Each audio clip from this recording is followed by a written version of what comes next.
Euforia klaim temuan obat COVID-19 baru yang dikembangkan oleh Universitas Airlangga, TNI Angkatan Darat, dan Badan Intelijen Negara atau BIN berakhir. Badan Pengawas Obat dan Makanan BPOM menemukan sejumlah masalah kritis dalam uji klinis kombinasi obat tersebut.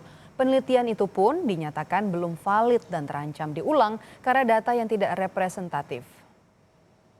Tidak cukup dengan slogan-slogan, dengan publikasi yang terlalu panjang lebar tapi kita harus membuktikannya dengan data, dengan bukti bahwa kita bekerja dengan baik.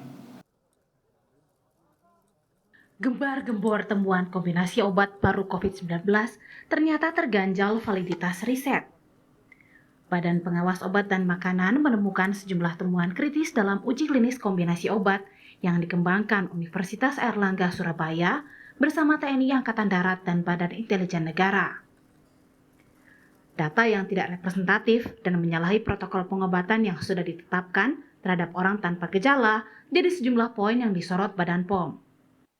Inspeksi yang kami lakukan per tanggal 28 Juli 2020, kami temukan beberapa gap ada beberapa temuan-temuan yang sifatnya critical, major, minor temuan kritikal terutama dampaknya adalah terhadap validitas dari proses uji klinik itu tersebut dan juga validitas dari hasil yang nanti akan didapatkan. Kita kan sebenarnya ini melakukan untuk derajat ringan, sedang dan parah tapi subjek yang diintervensi dengan obat uji ini tidak merepresentasikan keberagaman tersebut karena itu bagian dari randomization acaknya itu yang merepresentasikan validitas dari suatu research. Kemudian juga ada OTG yang diberikan obat terapi obat padahal kan sesuai dengan protokolnya OTG tidak perlu diberikan obat dan itu saya kira ada dalam protokolnya Kalau suatu research itu kan harus dilakukan secara acak sehingga betul-betul merepresentasikan populasi dari di mana nanti obat tersebut akan diberikan. Jadi merepresentasikan masyarakat Indonesia Jadi dari pasien sebagai subjek yang dipilih itu masih menunjukkan belum merepresentasikan randomization sesuai dengan protokol yang ada. Selain itu, hasil yang didapat dari intervensi obat pada pasien juga belum signifikan dibanding dengan terapi standar yang kini telah digunakan di rumah sakit saat merawat pasien positif COVID-19. Dari inspeksi pelaksanaan uji klinis pada 28 Juli 2020 ke Pusat Penanganan Pasien COVID-19 di Secapa Angkatan Darat Bandung, Badan POM telah memberikan sejumlah catatan dan koreksi, serta meminta klarifikasi data riset untuk mendukung validitas penelitian. Namun, hingga hasil uji klinis diserahkan ke Badan POM 19 Agustus, belum ada revisi atau perbaikan data yang diterima. Jika perbaikan dan klarifikasi yang ditunggu tidak mendukung validitas penelitian, maka uji klinis kombinasi obat ini harus diulang. Penerbitan izin edar obat pun masih jauh. Yang paling penting adalah memastikan dulu bahwa uji klinik itu sudah berjalan dengan validitas yang baik, sudah sesuai dengan kaidah-kaidah keilmiahan yang tepat. Baru bisa diserahkan ke kami dan diproses untuk mendapatkan proses izin edar dan itu kita belum sampai ke sana. Wakil Ketua 2 Satgas Percepatan Penanganan COVID-19 Komjen Gatot Edi Pramono yang datang bersama Kepala Staf Angkatan Darat Jenderal Andika Perkasa siap menerima masukan jika obat itu masih perlu perbaikan. Terkait dengan obat yang ditemukan oleh Universitas Airlangga, nanti siang juga kita akan berkoordinasi dengan Balai POM. Tentunya hal-hal yang masih kurang hasil koordinasi nanti akan kita tindak lanjuti tentunya apa hasilnya nanti mungkin setelah kita bertemu dengan Kepala BP POM itu nanti bahkan diberitahukan. Nanti siang saya bersama-sama Pak Kasat akan ke BP POM dengan membawa tentunya hasil-hasil yang sudah dilakukan oleh Universitas Airlangga. Meski masih perlu perbaikan, pemerintah mengapresiasi riset uji klinis kombinasi obat yang dilakukan UNAIR, TNI Angkatan Darat, dan Badan Intelijen Negara. Konsorsium Riset dan Inovasi terkait COVID, Ristekbrin tentu memberikan apresiasi yang luar biasa kepada institusi Universitas Erlangga atau UNER, demikian juga yang mendukung dari BIN dan Angkatan Darat, terutama Kepala Staf Angkatan Darat. Saat ini, dunia memang tengah berjuang untuk bisa bebas dari wabah COVID-19.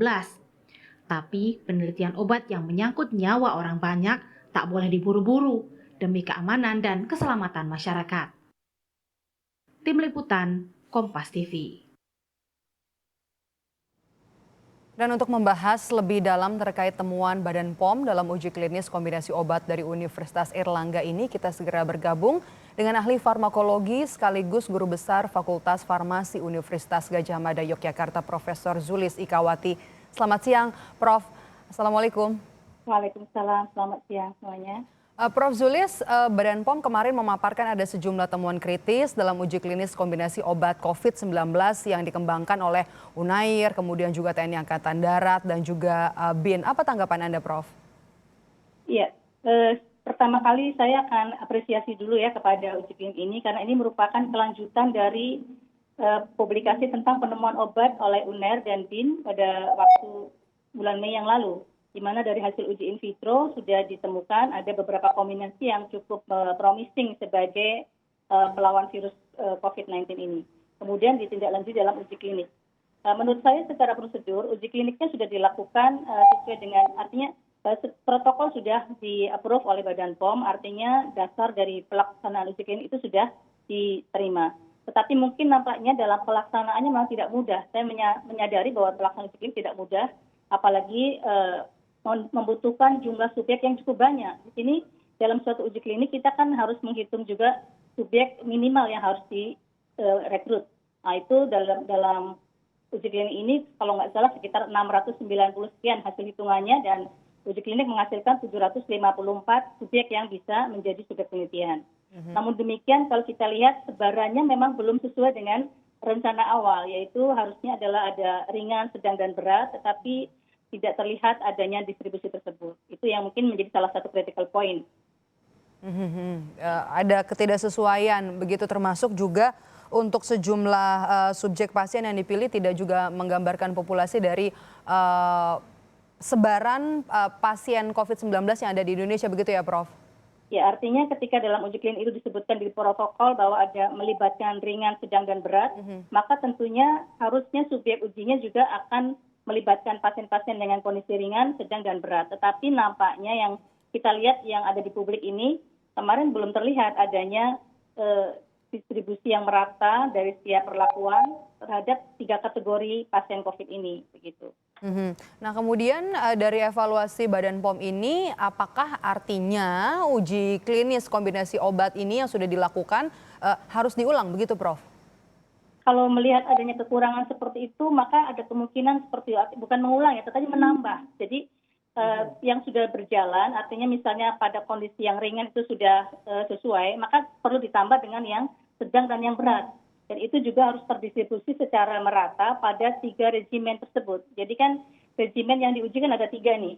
Nah, jadi setiap kelompok regimen itu tentu harus mengandung unsur yang ringan, sedang, dan berat. Ini jangan sampai misalnya dalam satu regimen itu kebetulan yang ringan semua nih.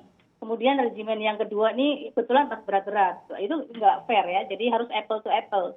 Karena nanti akan menjadi faktor perancu untuk menentukan hasil, jadi hasilnya jadi nggak valid. Sehingga yang perlu dilakukan adalah mungkin menambah subjek yang sesuai dari yang dibutuhkan. Karena kurangnya apa ya ditambahnya apa gitu. Oke. Ya. Nah, kalau dari kacamata farmakologi sendiri, apakah kombinasi obat ini, kombinasi dari obat-obat yang ada kloroquine, hidroksikloroquine, lopinavir, ritonavir, yang dikombinasikan ini bisa dikatakan sebagai penemuan obat baru kah, Prof? Itu yang mungkin juga perlu dijelaskan bahwa ini sebetulnya bukan obat baru, ya. Jadi obat ini merupakan obat yang sudah beredar dan dipakai sudah dipakai dalam terapi COVID. Bahkan hidroksikloroquine, azitromisin itu ada dalam panduan terapi untuk COVID-19 ya. Jadi mungkin yang baru adalah mungkin kombinasinya, tetapi itu pun sebetulnya juga sudah dikombinasi. Artinya di lapangan juga sudah sering klinisi mengkombinasi ini dengan ini dengan ini. Saya kira itu sudah ada juga di lapangan. Jadi obatnya sudah bukan obat yang baru sebetulnya, mungkin kombinasinya. Obatnya kan memang tidak baru, termasuk Ya. juga pertanyaan dan juga ada beberapa penelitian apakah memang kloroquine dan juga hidroksikloroquine ini berpengaruh terhadap penyembuhan pasien COVID-19. Nah, kalau ini dikombinasikan obat-obat ini pernah ada digunakan juga pada penelitian sebelumnya, Prof? Iya, dalam penelitian-penelitian sebelumnya seperti hidroksikloroquine dengan azitromisin kan juga sudah ada publikasinya. Waktu itu pertama kali di Perancis ya, pernah dipublikasikan juga dan di sana hasilnya cukup bagus. Tetapi dalam solidarity trial yang dikoordinasikan oleh WHO, itu nampaknya hidroksikloroquine tidak begitu promising begitu. Sehingga ya, jadi karena hasil uji klinisnya kan bervariasi itu dan lebih banyak yang unfavorable, artinya lebih banyak yang kurang menguntungkan. Sehingga kemudian WHO kan juga sudah mendiscontinue untuk uji klinik untuk hidroksikloroquine maupun lopinavir ritonavir begitu. Nah, kemudian Prof, yang menarik juga dalam melakukan riset terutama untuk riset obat. Nah, apakah boleh mengumumkan hasilnya terlebih dahulu sebelum mendapatkan izin edar dari Badan POM atau juga sebelum ada jurnal ilmiahnya yang terindeksi secara Scopus? Sebetulnya tidak ada aturan secara khusus mengenai kapan dia harus mengumumkan begitu ya. Jadi cara mengumumkan itu bisa dengan melakukan publikasi di jurnal ilmiah atau dengan ke media seperti yang kemarin itu. Yang penting adalah konten yang dipublikasikan itu sebetulnya. Jadi nggak masalah selama itu nanti kontennya itu adalah tepat, akurat, seperti itu sebenarnya nggak masalah juga. Itu adalah hak dari peneliti mau mengumumkan kapan. Tapi mungkin kalau buat saya pribadi sebagai peneliti, mungkin akan lebih aman kalau kita misalnya sudah ada reviewnya gitu ya. Karena kalau seperti ini kan, jadi diuji oleh publik ini ya, artinya banyak bertanya seperti itu. Sementara kalau kita sudah publikasi misalnya di jurnal, itu kan sudah ada peer review. Ya itu akan memastikan bahwa publikasi kita atau hasil kita ini sudah accepted begitu. Itu buat peneliti lebih aman rasanya gitu ya. Sehingga kalau seperti ini mungkin karena banyak ketidakakuratan atau kekurang sinkronan ini yang kemudian menjadi pertanyaan publik. Nah, ini juga yang menghindari klaim di sana sini terhadap obat atau juga vaksin COVID-19 yang sebenarnya datanya belum valid atau juga uji klinisnya belum valid begitu ya, Prof? Iya, sehingga kan menghindari seperti ini. Jadi udah diumumkan begitu kan, tapi ternyata ada review buat tidak valid. Itu kan juga buat peneliti jadi akan ya tadi menjadi beban juga pertanggungjawabannya kepada publik ketika sudah mengumumkan hasil penelitian. Nah, kemudian Prof, apa dampaknya jika ada etika riset yang dilanggar atau juga protokol uji klinis yang dilanggar? Ya, itu sebetulnya bisa berdampak juga terhadap tadi acceptance dari Badan POM atau badan regulasi tadi. Karena sebetulnya selain Badan POM ada komite etik ya. Ada komite etik yang seharusnya juga ikut memantau terhadap pelaksanaan ini. Jadi mestinya komite etik juga nanti akan memberikan warning atau apa jika terjadi hal-hal yang mungkin tidak sesuai dengan prosedur atau cara uji klinik yang baik begitu. Nah, terakhir Prof, berapa lama sebenarnya biasanya proses uji klinis sebuah obat hingga nantinya mendapatkan izin edar atau izin edarnya diterbitkan, Prof? Itu tidak bisa digeneralisir karena tergantung dari tujuan obat tersebut. Kalau kita start dari sangat awal ya, artinya dengan sintesis obat baru itu bisa bertahun-tahun ya, bisa mungkin belasan tahun. Tetapi ketika kita menggunakan obat yang sudah beredar seperti yang sekarang ini, maka mungkin akan bisa menjadi shortcut ya, bisa menjadi lebih pendek. Kemudian lama dan tidaknya itu tergantung dari jumlah subjek yang akan diperlukan. Karena untuk mendapatkan jumlah subjek sesuai dengan kriteria dan juga jumlah minimal itu kan juga butuh waktu. Jadi itu yang biasanya menentukan berapa lama suatu uji klinik itu harus dilakukan begitu. Jadi nggak bisa digeneralisir berapanya gitu, tergantung dari obatnya.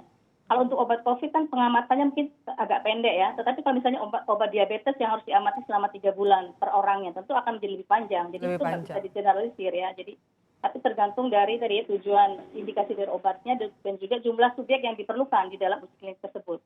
Kita nantikan bagaimana hasilnya. BPOM sudah menjelaskan ada sejumlah temuan kritis dan tadi masukan dari Anda adalah tidak perlu diulang, sebenarnya cukup diperbaiki ditambah kemudian beberapa pasien dengan gejala sedang dan juga berat agar nanti bisa lebih merepresentasikan pasien yang memang dites dan kemudian kita harapkan ini menjadi angin segar untuk obat COVID-19, tapi tentunya kita tidak boleh salah begitu ya Prof ya ketika nanti mengklaim ada obat yang dinyatakan sebagai obat COVID-19.